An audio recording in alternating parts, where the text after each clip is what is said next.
This video is from my hike at Yosemite National Park, Half Dome.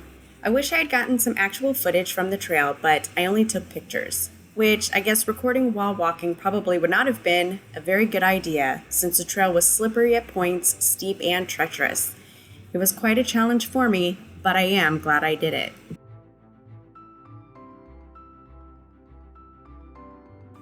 I did quite a bit of research before attempting this hike, so I knew what supplies to bring and what to expect. I talked to a park ranger to get some tips and also trained for about a month before using the Mount Diablo Summit Trail near Danville, California.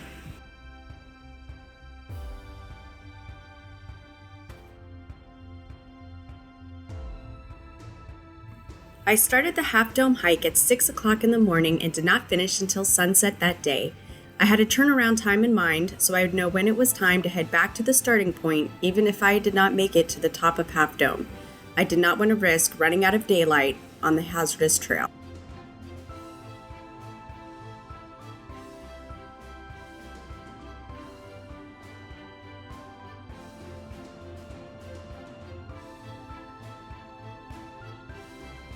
These steps were very steep and can get exceptionally slippery at times. The water from the falls sprays on the path.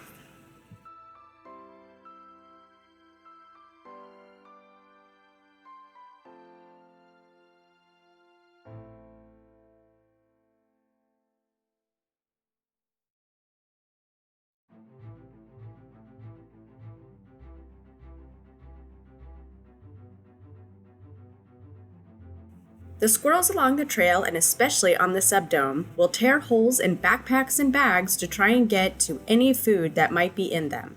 If a hiker leaves his or her pack unattended, the hiker is at the mercy of the squirrels.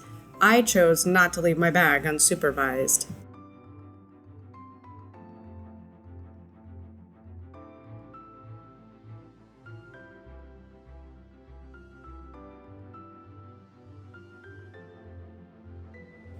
There are restrooms along the trail, but when I did the hike, they were far and few between. Also at that time, there was not a bathroom near the subdome. The last one was at the backcountry campsite. If I were to do this hike again, I would reserve a spot at the backcountry and do the trail in 2 or 3 days instead of all in one day.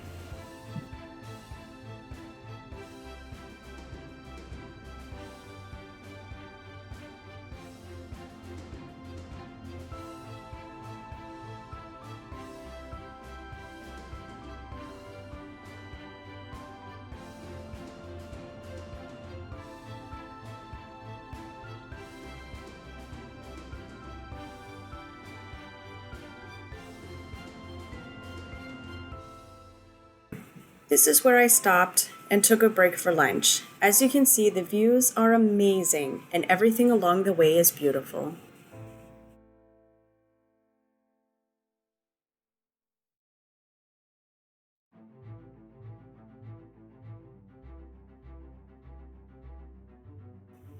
Right before the ascension to the subdome is where the checkpoint was for me to give my permit information to the ranger.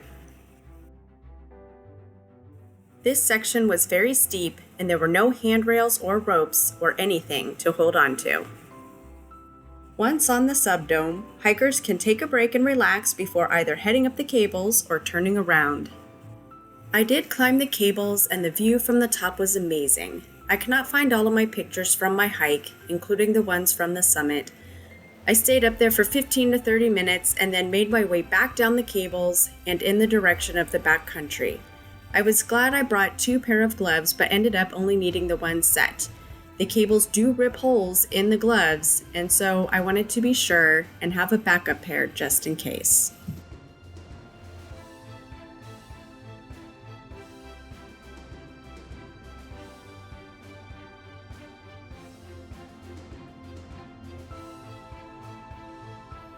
Overall, Half Dome was a great yet utterly exhausting experience for me.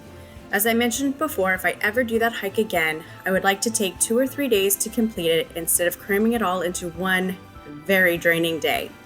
Oh, and I'll be taking a video camera with me also next time. Thanks for watching!